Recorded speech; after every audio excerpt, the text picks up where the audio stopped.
હાલો મિત્રો, કેમ છો? મારી યુટ્યુબ ચેનલમાં આપ સૌનું હાર્દિક સ્વાગત છે. આજે આપણે ભારતના એવા સાપ વિશે વાત કરીશું તે ભારતમાં બધે જ જોવા મળે છે અને લગભગ બધે જોયો હોય.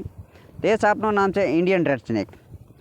ઇન્ડિયન રેડ સ્નેક દેખાવમાં ખૂબ જ મોટો અને લાંબો હોય છે, જેના લીધે ભલભલા લોકો ડરી જતા હોય છે.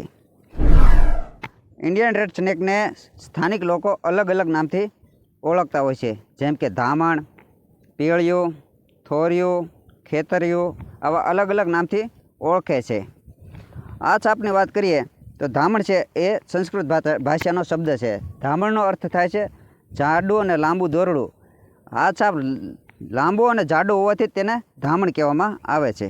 એનો મુખ્ય ખોરાક ઉંદર એટલે કે રેટ હોવાથી તેને અંગ્રેજીમાં ઇન્ડિયન રેડ સ્નેક નામ આપવામાં આવ્યું છે.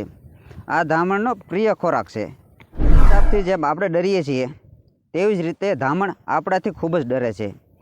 આ ધામણ સાપ એક ડરપોક સાપ છે, પણ ઘણી વખત સાપને પકડવામાં આવે અથવા સંચડવામાં આવે તો તેનું ગળું ફૂલાવીને તે અવાજ પણ કરે છે. પકડવાની સાથે તે આક્રમક સ્વભાવનો જોવા મળે છે અને આપણને જોતા જ આ સાપ છે ને વધારે પડતો ભાગવાનો પ્રયત્ન કરે છે, આપણેથી દૂર રહેવાનો પ્રયત્ન કરે છે. એટલે તે આપણને જોતા એ સાપ ભાગી જતો હોય છે અથવા તો દોડવા મળે છે. ઇન્ડિયન રેડ સ્નેક છે એ નોન વેનમસ છે, એટલે કે બિનઝેરી સાપ છે. આ સાપમાં ઝેર હોતું નથી. ઘણી વખત આ સાપ પકડવાથી અથવા તેને પછડાનો હોય તો ઘણી વખત બાઇટ કરી શકે છે.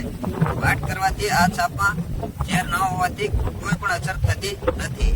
આ સાપ બિનઝેરી, એકદમ બિનઝેરી સાપ છે.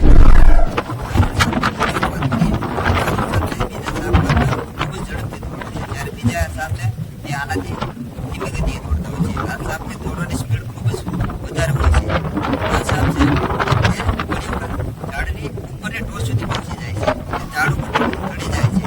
ઝાડ ઉપર ચડવાનું મુખ્ય કારણ ઝાડ ઉપર રહેલા પક્ષીઓના માળામાં રહેલા ઈંડા, ખિસકોલીના માળા તેના ખોરાકની શોધમાં ઝાડ ઉપર જોવા મળે છે.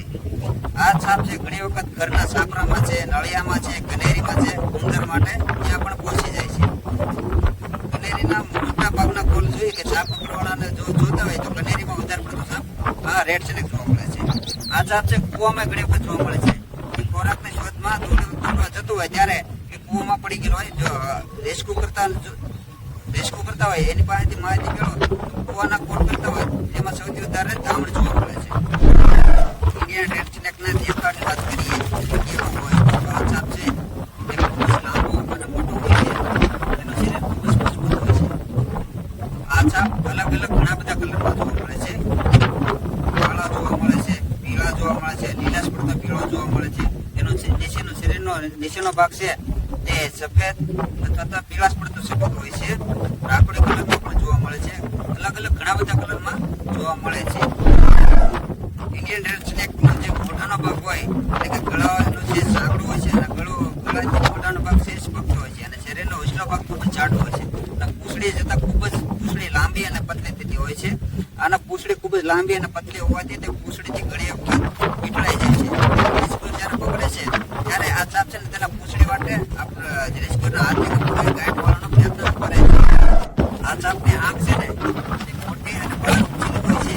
તે બહારનું નેત્રબિંદુ હોય તે પીળા કલરનું હોય છે અને આ સાપ છે ને તે મોઢાના એટલે કે નીચેના જડબાના ઉપરના જડબાને જોડતી જે કાળા કલરની રેખાઓ હોય છે એ બે જડબાને જોડતી જોવા મળે છે.